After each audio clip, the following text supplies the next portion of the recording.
ছাত্রদলকে আমরা বলবো, আপনারা সভ্য ভাষায় রাজনীতি করেন, পেশক্তের রাজনীতি করে আপনারা এই ক্যাম্পাসে আপনাদের রাজনীতি বিনির্মাণ করেন, তাহলে আপনারা ভুলের মধ্যে আছেন। বিশ্ববিদ্যালয়ের প্রশাসন, বিশ্ববিদ্যালয়ের ভিসি, প্রভিসি, প্রক্টর, প্রভোস্টরা আজকে সন্ত্রাসীদের পাহারাদার হয়ে গেছে। এই হামলা যেহেতু তারা সিসিটিভি ফুটেজ প্রকাশ করছে না, তাহলে আমরা ধরে নিচ্ছি এটার সাথে বিশ্ববিদ্যালয়ের প্রশাসন জড়িত আছে।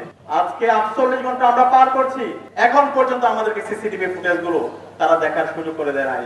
এখন পর্যন্ত আমাদের কাছে মনে হচ্ছে এই হামলা যেহেতু তারা সিসিটিভি ফুটেজ প্রকাশ করছে না, তাহলে আমরা ধরে নিচ্ছি এটার সাথে বিশ্ববিদ্যালয়ের প্রশাসন জড়িত আছে।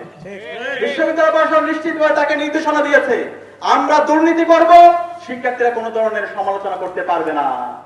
আমরা শিক্ষার্থীদের উপর নিপীড়ন করব, শিক্ষার্থীরা কোনো ধরনের কথা বলতে পারবে না। আমরা শিক্ষার্থীদেরকে আশ্বস্ত করছি, ঢাকা বিশ্ববিদ্যালয়ের 40,000 শিক্ষার্থীদেরকে আমরা আশ্বস্ত করছি, আমরা বেঁচে থাকতে এই ক্যাম্পাসে আর নিপীড়ন ফিরে আসতে দেব না। আমরা বেঁচে থাকতে এই ক্যাম্পাসে গরম গ্যাসরম কালচার ফিরে আসতে দেব না। ছাত্রদলকে আমরা বলবো, আপনারা সভ্য ভাষায় রাজনীতি করেন। জুলাই বিপ্লব পরবর্তী যদি আপনারা মনে করেন সেই 90 পরবর্তী ক্যাম্পাসে যেভাবে সন্ত্রাসের রাজত্ব করেছেন, টেন্ডারবাজি করেছেন, গরম গ্যাসরম কালচার তৈরি করার মাধ্যমে শিক্ষার্থীদের অধিকার হরণ করেছেন, সেই ধরনের পেশক্তের রাজনীতি করে আপনারা এই ক্যাম্পাসে আপনাদের রাজনীতি বিনির্মাণ করেন, তাহলে আপনারা ভুলের মধ্যে আছেন। ইতিমধ্যে আপনাদের ভুল রাজনীতির কারণে শিক্ষার্থীরা ছাত্র সংসদ নির্বাচনে আপনাদেরকে প্রত্যাখ্যান করেছে। এর পরবর্তীতে আমরা এখন পর্যন্ত দেখতে পাচ্ছি আপনারা নতুন কিছু নিয়ে আসতে পারেন নাই। সে আগের সন্ত্রাসের রাজনীতি, আগের হুমকি রাজনীতি, নিপীড়কের ভূমিকা আপনাদেরকে আমরা সব জায়গায় দেখতে পাচ্ছি। এইভাবে যদি চলতে থাকে তাহলে বাংলাদেশের ছাত্রলীগের যে পরিণতি হয়েছিল তার চেয়ে ভয়াবহ পরিণতি আপনাদের জন্য অপেক্ষা করছে। সুতরাং আমরা অনুরোধ করব, আপনারা সভ্য ভাষায় রাজনীতি করেন, শিক্ষার্থীরা যেভাবে চায় সে আলোকে আপনাদের রাজনীতি নির্মাণ করেন।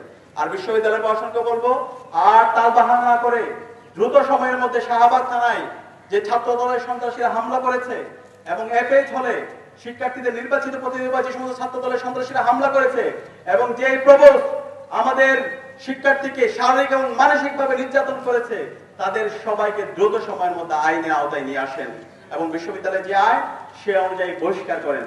একই সাথে যারা তদন্ত কমিটিতে আছেন, আপনারা যদি মনে করেন যে এই ধরনের মিথ্যা প্রপাগান্ডা করে ভুল তদন্ত রিপোর্ট দিয়ে আপনারা দায় মুক্তি পেয়ে যাবেন, অপরাধীদেরকে দায় মুক্তি দিয়ে আপনারা দায় মুক্তি পেয়ে যাবেন, আপনাদেরকে হুঁশিয়ার করছি, যে জমিনে রক্ত পড়েছে সেই জমিনে রক্ত কথা বলবে, সেই জমিনে রক্তের প্রতিটি ফুটার মূল্য আমরা নিব ইনশাআল্লাহ। সুতরাং কমিটির মাধ্যমে একের পর এক আপনারা দীর্ঘায়িত করবেন, সেটা যদি চলতে থাকে তাহলে আমরা আরো দুর্বল বলতে আমরা আমাদের আন্দোলন সংগ্রাম জারি রাখবো ইনশাআল্লাহ। এই ক্যাম্পাসের প্রতি ইঞ্চি মাটিকে নিরাপদ রাখা, প্রত্যেক শিক্ষার্থীর নিরাপত্তা নিশ্চিত করা সেটা আমাদের দায়িত্ব।